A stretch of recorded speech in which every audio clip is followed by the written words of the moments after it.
اللہ الرحمن الرحیم۔ سیرت خاتم الانبیاء صلی اللہ علیہ وسلم کا سلسلہ کسی وجہ سے معطل ہو گیا تھا، اپنی سستی کاہلی کہیں گے اس کو، اور کچھ اور بھی مجبوریاں تھیں۔ بہرحال یہ سلسلہ دوبارہ شروع کیا جا رہا ہے۔ تقریباً 12 قسطیں ہو چکی تھیں، اس کے آگے انشاءاللہ یہ سلسلہ پھر سے شروع کیا جا رہا ہے۔ طفیل ابن عمرو دوسی رضی اللہ تعالی عنہ کا اسلام لانا۔ اسی عرصہ میں حضرت طفیل ابن عمرو دوسی جو نہایت شریف اور اپنی قوم کے سردار تھے، حضرت صلی اللہ علیہ وسلم کی خدمت میں حاضر ہوئے اور اسلام کی بدیہی حقانیت اور آپ صلی اللہ علیہ وسلم کے اخلاق کو دیکھ کر بریضہ و رغبت مسلمان ہو گئے اور عرض کیا، یا رسول اللہ صلی اللہ علیہ وسلم، میری قوم میں میری بات مانی جاتی ہے، میں جا کر ان کو بھی اسلام کی دعوت دیتا ہوں، مگر آپ صلی اللہ علیہ وسلم اللہ تعالیٰ سے دعا کیجئے کہ میرے ساتھ کوئی ایسی کھلی ہوئی علامت ظاہر کر دی جائے جس کے ذریعے سے میں ان کو اپنی باتوں کا یقین دلا سکوں۔ آپ صلی اللہ علیہ وسلم نے دعا فرمائی تو اللہ تعالیٰ نے ان کی پیشانی پر ایک ایسا نور چمکا دیا کہ جو اندھیرے میں ایک نہایت روشن چراغ کی طرح چمکتا تھا۔ جب طفیل بن عمرو اپنی قوم کے پاس گئے تو یہ خیال ہوا کہ کہیں مجھ پر یہ مرض مسلط ہو گیا ہے،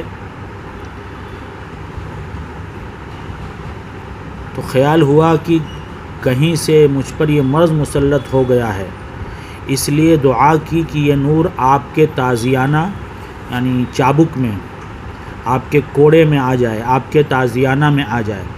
اللہ تعالیٰ نے دعا قبول فرمائی اور اس نور کو ان کے کوڑے کے ساتھ قندیل کی طرح لٹکا دیا۔ اپنے قبیلے میں پہنچ کر تبلیغ کی۔ کچھ آدمی آپ کی سعی کوشش سے مسلمان ہو گئے، چونکہ ان کے گمان کے مطابق زیادہ نہ ہوئے، اس لیے حضرت صلی اللہ علیہ وسلم کی خدمت میں حاضر ہو کر عرض کیا، آپ صلی اللہ علیہ وسلم دعا فرمائیے کہ میری سعی کامیاب ہو۔ آپ صلی اللہ علیہ وسلم نے دعا فرمائی، ارشاد فرمایا، جاؤ اب تبلیغ کرو اور نرمی سے کام لو۔ طفیل ابن عمرو لوٹے، پھر لوگوں کو اسلام کی طرف بلایا۔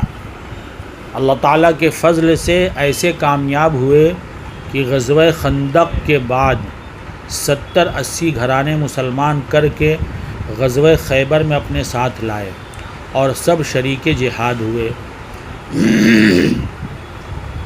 ابو طالب کی وفات۔ اسی عرصہ میں آپ صلی اللہ علیہ وسلم کے چچا ابو طالب کی وفات ہو گئی۔ یہ سانحہ نبوت سے 10ویں سال ماہ شوال کے نصف پر پیش آیا اور اس کے 3 دن بعد حضرت خدیجہ رضی اللہ تعالی عنہا کی وفات ہو گئی۔ اسی لیے حضرت صلی اللہ علیہ وسلم نے اس سال کو غم کا سال فرمایا، عام الحزن یعنی غم کا سال فرمایا۔ ہجرت طائف۔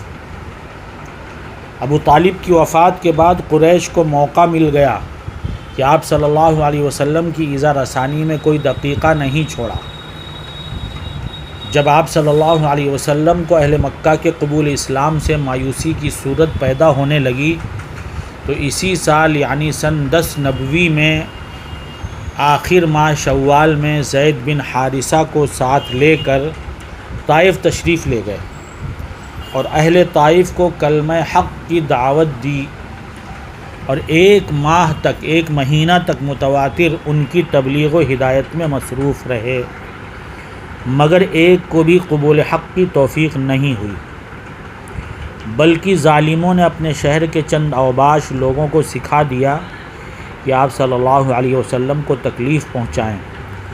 سنگ دل بد نصیب اس سرور کائنات کے درپے ہو گئے کہ شان رحمت للعالمین مانع نہ ہو تو ایک جنبش لب میں ان کی ساری بدمستیوں کا خاتمہ ہو سکتا تھا۔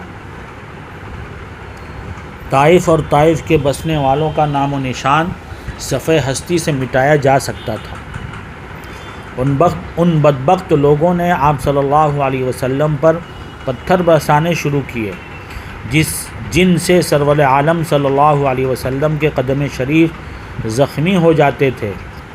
زید بن حارثہ جس طرف سے پتھر آتا دیکھتے اس طرف خود کھڑے ہو کر حضرت صلی اللہ علیہ وسلم کو بچاتے اور پتھر کو اپنے سر پر لے لیتے تھے، یہاں تک کہ حضرت زید رضی اللہ تعالیٰ عنہ کا سر زخمی ہو گیا۔ بالآخر رحمت عالم صلی اللہ علیہ وسلم 1 ماہ بعد طائف سے اس طرح واپس ہوئے کہ آپ صلی اللہ علیہ وسلم کے ٹخنے شریف لہو لہان تھے، مگر زبان پر حرف بددعا اس وقت بھی نہ آتا تھا۔ یا رب صلی وسلم دائما ابدا ابدا علی حبیبک خیر الخلق کلہم۔